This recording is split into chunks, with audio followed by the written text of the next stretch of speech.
আদি technical institute কিশোরগঞ্জের পক্ষ থেকে সবাইকে শুভেচ্ছা। আমি শুরু করতে যাচ্ছি আজকের ড্রয়িং ক্লাস। আমাদের বিষয় ছিল কম্পোজিশন। আমরা এখানে দুটো কম্পোজিশন করিয়েছি, একটি পুরুষ এবং একটি মহিলা দিয়ে। যদি পরীক্ষায় আসে যে ছাতা সহ একটি ফিগার অঙ্কন করুন, ছাতা সহ একটি ফিগার অঙ্কন করুন, সেটা হতে পারে মহিলা, হতে পারে পুরুষ।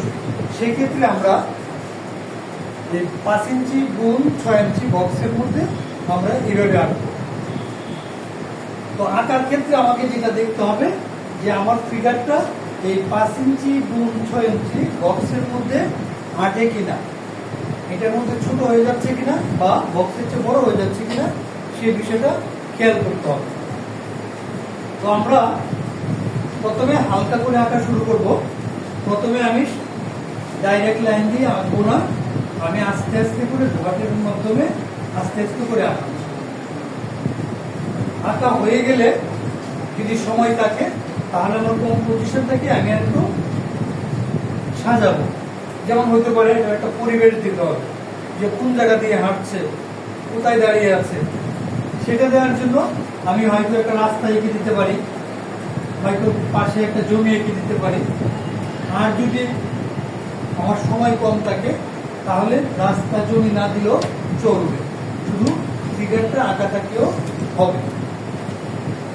আর কম্পোজিশন বলতে আমরা বুঝি যে কম্পোজ করা, যে আমি বক্সের মধ্যে ছবিটাকে কম্পোজ করব। কোন পাশে কতটুকু খালি রাখবো, উপরে কতটুকু খালি রাখবো, নিচে কতটুকু খালি রাখবো, সেটাই কম্পোজ।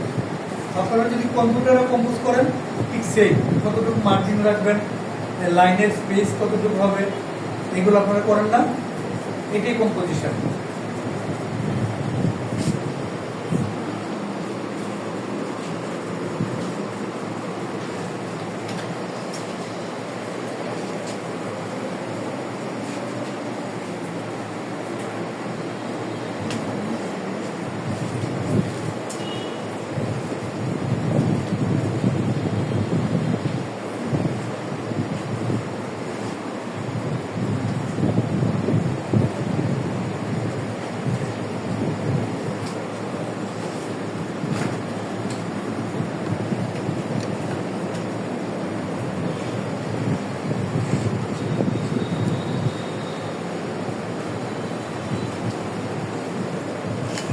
আঁকা অবস্থা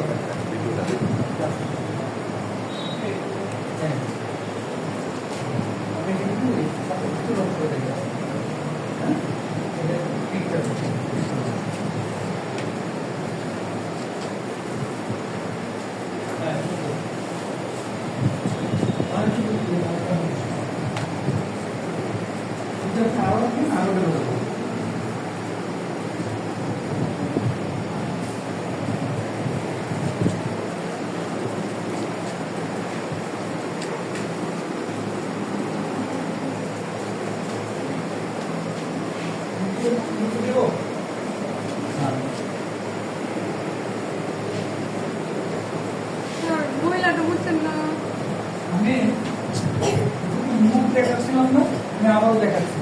আপনাদের মুখে অনেকটা সমস্যা হয়ে গেছে, মুখ কি বের দেখেন।